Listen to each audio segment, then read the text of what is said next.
Yellowstone National Park, a realm of majestic geysers, sprawling forests, and untamed wildlife. For millions, it is a symbol of pristine beauty and tranquility, a carefully preserved piece of a wild, ancient world. But this piece is a fragile illusion, because beneath this idyllic landscape, deep within the Earth's crust, a monster of unimaginable power lies dormant. It is not sleeping, it is accumulating energy. This isn't just any volcano, it's a supervolcano, a geologic engine of immense scale which has erupted with catastrophic force 3 times in the last 2 million years, each time reshaping the continent. Scientists assure us the probability of it awakening is extremely low. But what if the statistics are wrong? What if Yellowstone were to awaken tomorrow? Today, we will conduct a thought experiment based on scientific data to understand what fate awaits our world if the worst-case scenario becomes reality. This is a journey into the heart of a planetary-scale disaster. It would all begin with a sudden and colossal explosion. A sound so loud it would be the defining acoustic event of modern history. Pressure that has been building for millennia in the magma chamber will rupture the Earth's crust. In the first few minutes, all life within a 100-kilometer radius would be annihilated. Not just by heat, but by the sheer force of when the eruption subsides, the land above the emptied magma chamber will collapse. A giant caldera will form, a gaping chasm up to 65 kilometers in diameter. The geography of a nation changed in a matter of hours. Meanwhile, the heat from the eruption will instantly melt snow and ice on the mountains. This water, mixed with billions of tons of ash, will create lahars, lethal mudflows. Think of them not as muddy water, but as rivers of flowing concrete, moving at highway speeds. They will surge down river valleys for hundreds of kilometers, destroying bridges, dams, and entire towns far beyond the initial blast zone. But this is only the beginning. A gigantic column of ash, punching its way into the stratosphere to an altitude of over 30 kilometers, will begin its silent, deadly journey. And it's crucial to understand, volcanic ash isn't the soft soot from a fireplace. It's a cloud of fine, sharp shards of rock and glass. Inhaling it is like breathing in microscopic daggers, leading to a fatal condition called silicosis. Within days, most of North America will be covered in a layer of ash.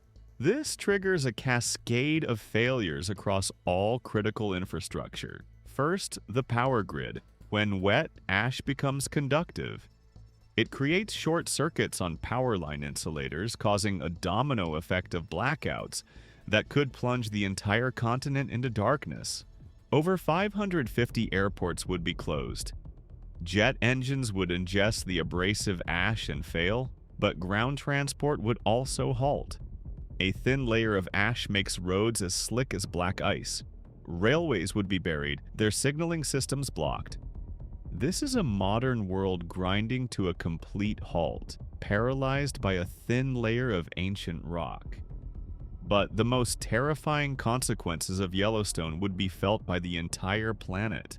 Along with the ash, millions of tons of sulfur dioxide would be injected into the stratosphere. Reacting with water vapor, it would form a hazy veil of sulfate aerosols. This veil is a giant, planetary mirror reflecting a portion of sunlight back into space. The Earth would begin to cool. This is a volcanic winter. According to models, the average global temperature could drop by 3 to 5 degrees Celsius. This doesn't sound like much, but it's a global average. Regionally, the effects would be devastating. It's not just a cool summer, it's the effective cancellation of summer itself for several years. This temperature drop would cause catastrophic shifts in weather patterns. This would trigger widespread drought and famine on a scale never seen before. Furthermore, these same aerosols would damage the ozone layer, increasing harmful UV radiation at the surface for those living under a dimmer sun. Shorter growing seasons and a lack of sunlight would lead to global crop failure. The US, one of the world's largest food exporters, would itself face famine. The intricate web of global food supply would be torn apart. But what happens to us when the basics vanish? Not all collapses are loud. Sometimes the world just stops working. Trade slows, trust fades, the machine stalls. Civilization doesn't explode, it decays. We would face a world of mass evacuations, millions of internal refugees, and overwhelmed healthcare systems. This is a world where you must constantly wear masks and goggles just to breathe and see. A world where a can of food or a bottle of clean water becomes the new currency. But beyond the physical struggle is the psychological one. Such an event would trigger a profound cultural shock, a sense that the world we knew is gone forever.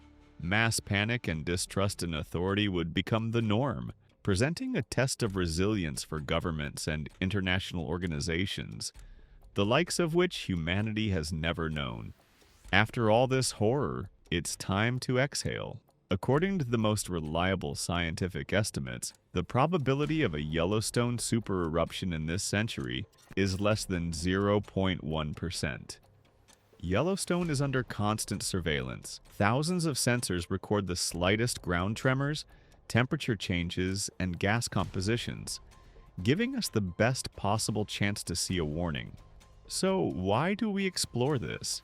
This thought experiment isn't meant to frighten, it's meant as a reminder of the colossal power simmering beneath our feet and the profound fragility of our interconnected world. Studying such extreme scenarios pushes us to be better, to advance science, improve monitoring systems, and develop robust plans for global crises. It forces us to ask hard questions about the resilience of the very systems we depend on. Yellowstone is not just a threat. It is a fundamental reminder of our place in the universe, that we live on a dynamic, powerful, and sometimes unpredictable planet, and our task is not to fear it but to understand it. Thank you for your attention.